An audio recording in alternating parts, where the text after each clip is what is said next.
Tunakuletea story kuhusiana na mchezaji wa Liverpool, huyu si mwingine Mohamed Salah. Sasa yeye mkurugenzi wa timu ya Misri Ibrahim Hassan, yeye amemshauri kwamba Mohamed Salah hataki kwenda kucheza katika ligi ya Major League Soccer ya pale nchini Marekani.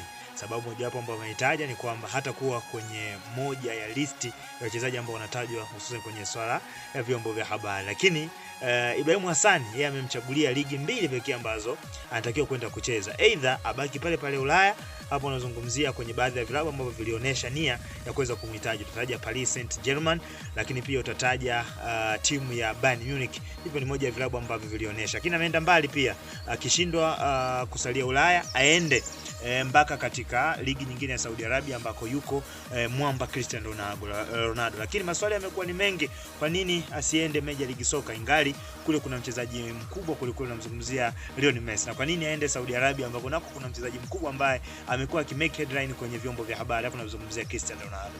Tuambie wewe hapo kwenye comment, unaona sehemu gani ambayo Mohamed Salah msimu huu unapomalizika anatajwa kuondoka ndani ya Liverpool, ligi gani ambayo anapaswa kwenda kuichezea?